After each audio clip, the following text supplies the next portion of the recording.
Brasil, 4 crises e um genocida incapaz na presidência. Eu me chamo Nadson, sou historiador e esse é o canal de História e Análise de Conjuntura, Percepção Política. Bem, o Brasil vive 4 seríssimas crises. O Brasil vive uma crise econômica, uma crise político-institucional, uma crise do conhecimento pautada num forte anticientificismo e uma crise sanitária agora com o coronavírus, que é uma pandemia. E aí, o problema de tudo isso, o agravo de tudo isso, é que nós temos um genocida no poder. Bolsonaro, ele construiu sua trajetória no ódio.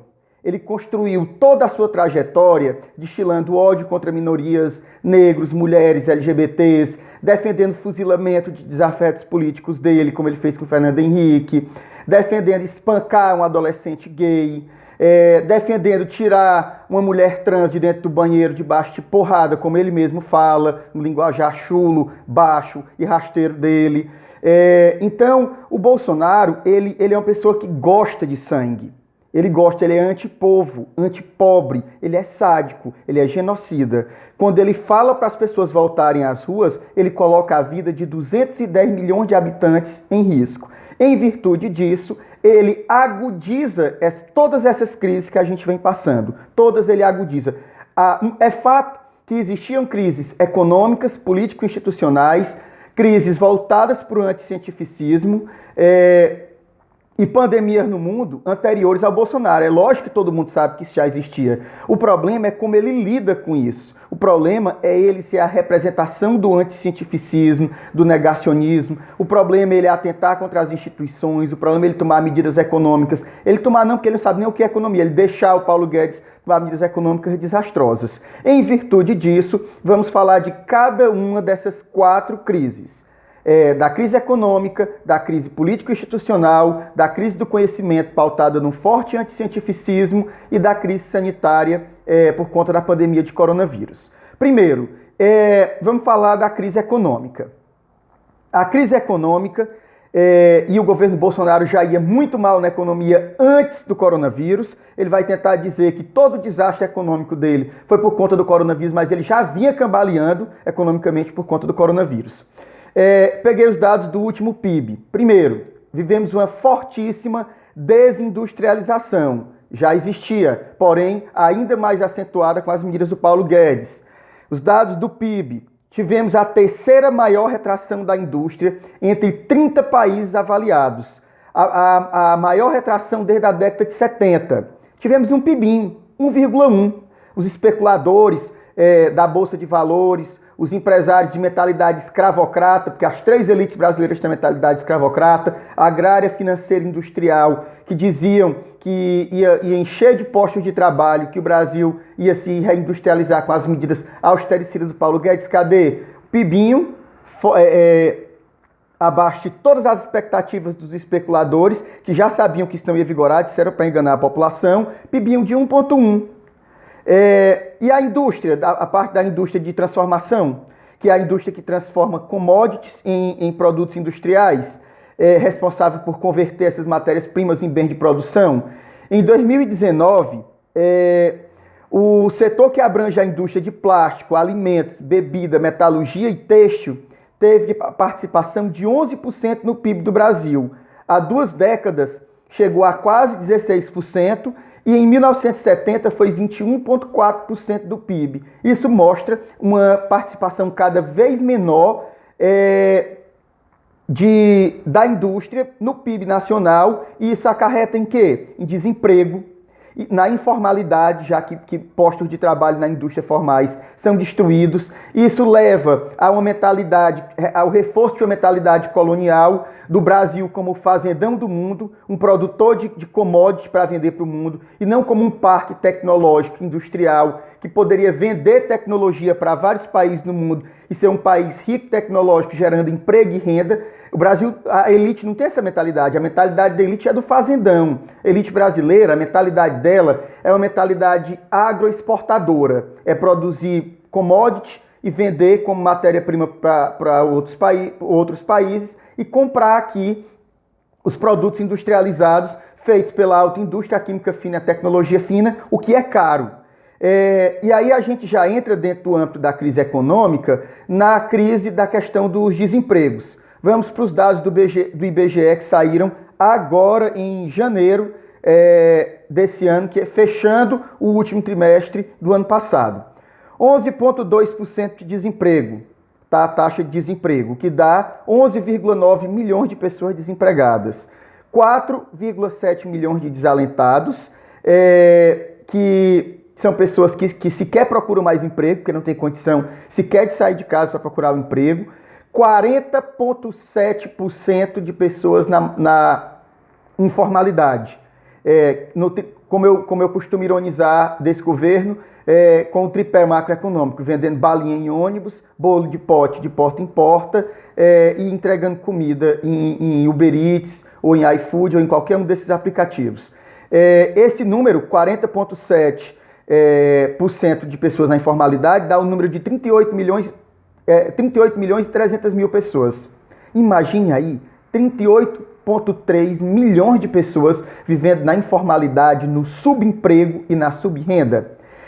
A taxa de informalidade, ela chegou a ultrapassar 50% em 11 estados. 11 estados do Brasil tiveram uma taxa de informalidade maior que 50%. Isso é um absurdo. Isso é colocar as pessoas sem conseguir ter segurança nenhuma do amanhã, ainda mais num momento como esse, agora do coronavírus.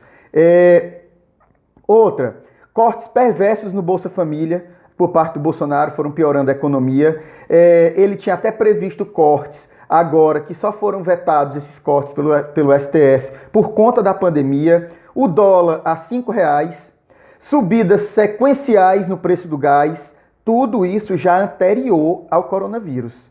E as medidas? Colocar PIS e COFINS de volta nos produtos da cesta básica, o que foi barrado, está suspenso. Taxar o seguro-desemprego em 7,5%. Então note que se já existia uma crise econômica no Brasil do governo Temer e do fim do governo Dilma para o começo do governo Temer e durante o governo Temer todo, Bolsonaro e sua equipe econômica tomam medidas que prejudicam ainda mais a crise econômica no Brasil.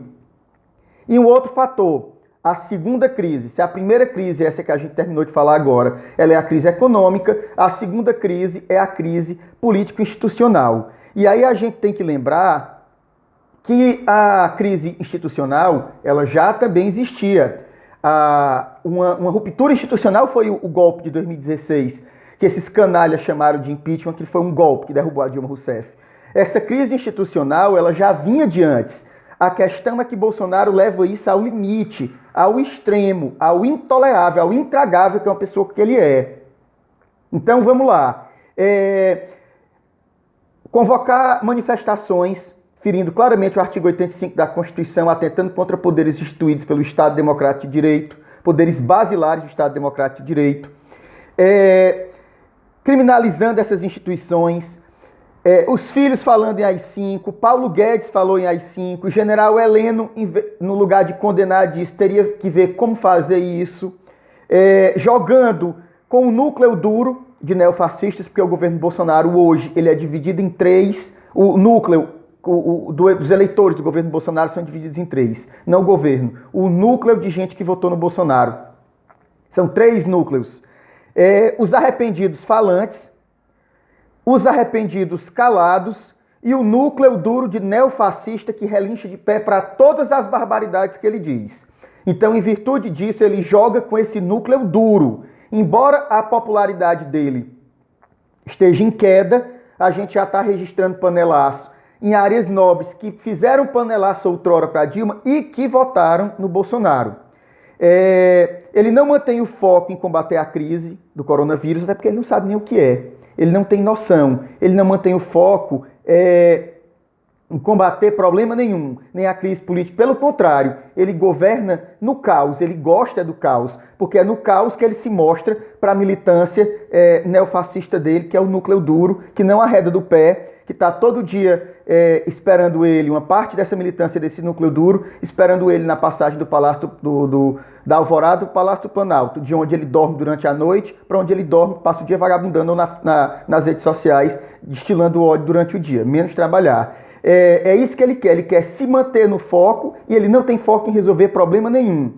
Ele causa instabilidade, é isso que ele quer. Ele quer jogar as pessoas contra os poderes instituídos, ele quer tirar a culpa do desastre do governo dele e colocar a culpa desse desastre nas instituições, em especial no Legislativo e do Judiciário, se isentando. Ele flerta com o autoritarismo, criminalizando os outros poderes. Ele se coloca como o redentor do problema, numa ideia de que ele quer fazer alguma coisa e os outros poderes, eles não permitem. E aí você olha uma coisa interessante. Toda essa lógica conspiracionista está por trás do Eduardo Bananinha, do Carlos Bolsonaro, do Flávio Bolsonaro, que tem como mentores o Olavo de Carvalho e o Steve Bannon. A leitura que eles fazem da sociedade é toda pautada nesses conspiracionistas malucos que não têm absolutamente nada a acrescentar. São conspiracionistas de extrema direita que não dão valor nenhum à ciência, que representam o total anticientificismo. As falas desses irresponsáveis no que diz respeito à diplomacia, à China, que é o maior parceiro comercial do Brasil, as polêmicas criadas pelo próprio governo, que geram uma instabilidade na questão da economia. Tudo isso reflete todo esse conspiracionismo, essa crise político-institucional, esse choque das instituições, esse dessolidificar das instituições que parecem incapazes nesse momento de deter o Bolsonaro, que já eram para ter detido o Bolsonaro. Ele é fruto hoje de uma incapacidade das instituições de terem punido ele lá atrás, quando ele destilava o ódio, defendia fuzilamento, defendia que homossexual tivesse que apanhar, que mulher tinha que ganhar menos porque engravida. Era para ele ter sido punido antes. Os crimes de racismo, que são crimes hediondos, racismo no Brasil é crime hediondo, tudo isso era para o Bolsonaro ter sido punido lá atrás. O judiciário não puniu quando deveria, deixou ele à vontade, ele conseguiu capilarizar por conta de um momento específico em 2018, ganhou e agora está aí. Para puni-lo enquanto presidente vai ser mais difícil do que era para puni-lo quando ele era um reles deputado do baixo clero, que é o que ele foi durante 28 anos, porque ele nunca conseguiu produzir nada que prestasse em nenhum dos 3 cantos que ele esteve, nem no Exército, nem na Câmara dos Vereadores do Rio de Janeiro e nem na Câmara Federal. E aí entramos para a terceira crise, a crise do conhecimento historicamente consolidado, pautado num forte anticientificismo. Uma horda de terraplanistas, de negacionistas do aquecimento global, de gente que faz movimento anti-vacina, de negacionistas históricos que dizem que não existiu ditadura, que dizem que o nazismo era de esquerda. Malucos completos, que vivem de teorias das conspirações, e aí tem 2 grupos desses. Tem os que inventam, que sabem que isso não é verdade, mas inventam para o gado acreditar, e tem o gado que acredita e difunde isso sem senso crítico nenhum e lotado, cheio, embebido de senso comum, né? E aí o ataque feito às universidades, tudo isso pauta a ideia do anticientificismo, o que dificulta ainda mais da gente lidar com uma crise uma pandemia dessa natureza, como está sendo a do coronavírus. Deu-se lugar ao achismo no lugar do conhecimento científico estabelecido historicamente. Agora o eu acho virou uma questão maior do que o que a ciência e as pesquisas sérias dizem. Dentro dessa lógica, a gente entra na nossa última crise, que é a cereja do bolo, para mais do que essa pandemia, esse pandemônio que a gente está vivendo. Primeiro, quando a gente fala da pandemia de coronavírus, é interessante a gente falar que guerras, pandemias e ditaduras e catástrofes naturais costumam ser grandes divisores de águas na história da humanidade. E que, em meio a essas 4 crises, O que o Bolsonaro faz é colocar fogo nas quatro. Ele não necessariamente é o culpado direto por existir essas crises, porque essas crises, ele já é fruto dessas crises. O Bolsonaro é fruto de uma crise institucional seríssima que não o puniu antes dele chegar aonde ele chegou, porque jamais dentro do Estado Democrático de Direito sério o Bolsonaro seria presidente da República. Então ele já é fruto da falência e da crise das instituições. Porém, o que ele faz é colocar fogo em todas elas. E se guerras, pandemias e ditaduras, no caso a gente está vivendo uma pandemia com um governo muito autoritário, elas já mudam o curso das coisas, imagine o país dirigido por um completo maluco que não tem ciência de nada, que vive de conspirações e enfurnado dentro do gabinete do ódio, destilando ódio contra inimigos, espalhando fake news no Brasil inteiro. Bolsonaro não tem capacidade de comandar nem as milícias que ele é envolvido até o pescoço no Rio de Janeiro, quanto mais uma nação de 210 milhões de habitantes. Porém, todo esse caos que ele cria tem uma estratégia. Uma delas eu falei no decorrer do vídeo, que é a ideia dele jogar para a militância dele, e a outra ideia é ele jogar a crise. O que é que ele quer fazer? Ele quer jogar a crise no colo dos governadores. Se a medida dos governadores der certo e o índice e a curva de infecção do coronavírus conseguir ser achatada, ele vai dizer que estava certo e que era só uma gripezinha, o que é mentira. Se a curva conseguir ser achatada foi graças à política dos governadores e dos secretários estaduais de saúde, não a ele, que só atrapalha.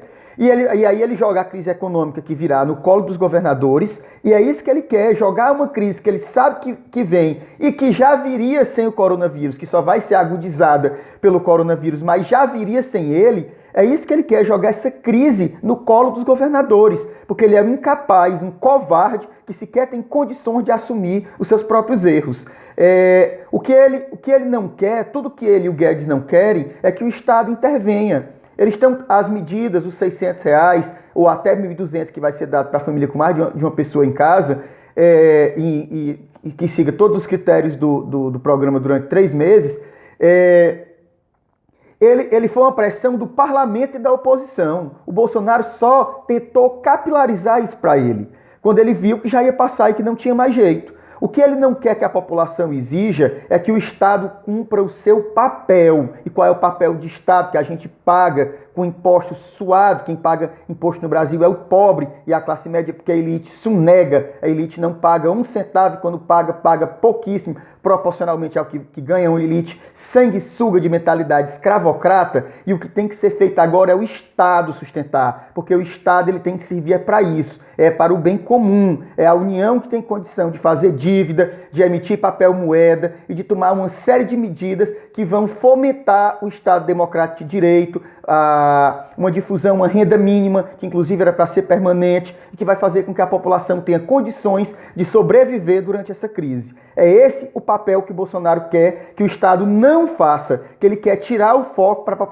para que a população não cobre do Estado aquilo que é dever do Estado, destinar o recurso para o canto certo. E qual é o canto certo? O bolso da população, que vai ter que ficar sem trabalhar, porque é consenso em todo o mundo civilizado, menos na cabeça dessa elite sádica, criminosa e escravocrata, é consenso em todo o resto do mundo civilizado que a população tem que ficar em casa, porque senão vai acontecer um pico da curva de infecção do vírus de coronavírus e as pessoas vão lotar os hospitais e vão morrer nas calçadas.